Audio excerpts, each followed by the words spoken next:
Hi, what up guys? Welcome to another 2 Minute Tuesday.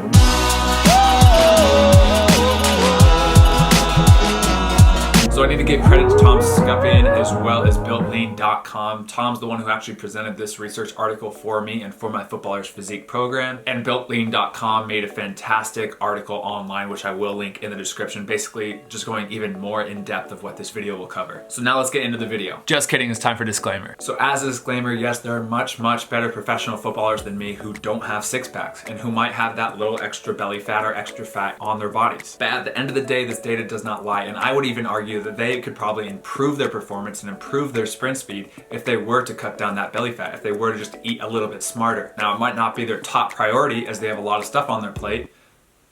No pun intended there. Regardless, I'm just here to present the data or the research study to you guys, and then you guys can formulate your own opinions and decide how you want to take that or apply that to your own lives. I know what I would do because I want to gain every little advantage I can possibly gain, but again, it's up to you guys. Anyway, the study being presented today is titled The Influence of Upper Body External Loading on Anaerobic Exercise and Performance. And this is found in the Journal of Strength and Conditioning Research. Now, in layman's terms, the study is literally just to find the effect of a little bit of extra weight on your upper body and how that affects your sprint speed or athletic performance. That's all it's doing. So as always, let's put the time on the screen and let's get started. This study was derived from Dr. Todd Miller at Penn State University. He noticed that athletic performance actually decreased throughout the season. And the reason for this is because players actually lowered their total training volume in their workouts and increased their sport-specific preparation for their games or their competitions. This is a huge problem that all athletes face. In the off-season, you can train as hard as you want, get as sore as you want because you don't have any games coming up. But when you're in season, this workload, you have to decrease it because you're either recovering from the last game or you're preparing for the next game. Interestingly, Dr. Todd Miller noticed that the women's soccer team particularly experienced the significant decreases in athletic performance. Also noticed that the average weight of the girls on the soccer team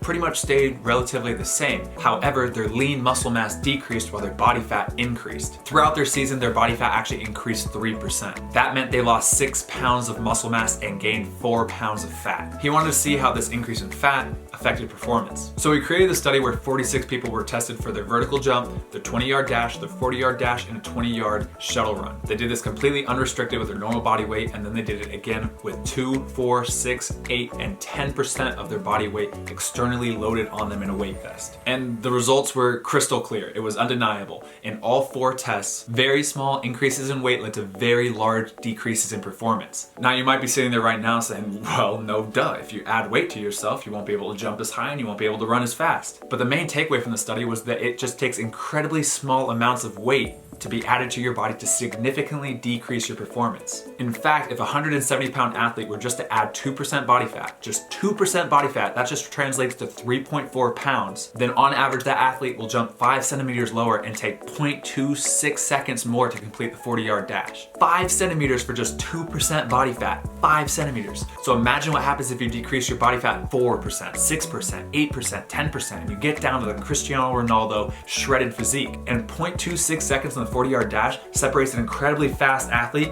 from a decently paced one. We're talking the difference between Gareth Bale and Iniesta right here. That's 2.6 seconds in the 40-yard dash difference. It's no coincidence while the fastest players in the world, Cristiano Ronaldo, Gareth Bale, have these incredibly muscular and shredded physiques because it helps their performance on the field. So for you, what should you do right now? What can you take away from this study? 1, you should make it your goal to have a very muscular yet very lean physique for optimal performance on the field. 2, don't just use the scale to determine how lean you are. If you can, get a body composition test to see your body fat percentage. Because 170 pounds at 8% body fat is a completely different physique with completely different performance than 170 pounds at 15% body fat, or even let alone 10% body fat. And number 3, and this is kind of a tough one, but try to do as much extra training, extra workouts to keep your training volume high while also listening to your body at the same time.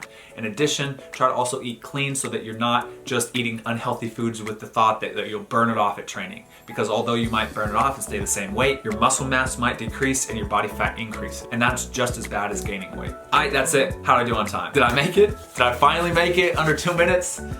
Probably not. Anyway, if you're watching this video and you're looking at your own physique and that you think you can make improvements, I would really recommend my Footballer Physique program that just came out a few days ago. If you buy this program before June 7th, you will be able to get it for $35 instead of the regular price of $50. All the information about what's in it, as well as a free sample, is on my website, which you can find in the description. So far, the feedback about it has been absolutely amazing. I'm so happy that you guys are happy. That just makes my day that all that hard work going into that program has really paid off. I'm excited to hear from you guys in the next few months about how your physiques are changing for the better, hopefully for the better. But anyway, that's it for the video. I hope you guys liked it. If you did, hit the thumbs up button, subscribe, and I'll see you on the next one. All right, peace.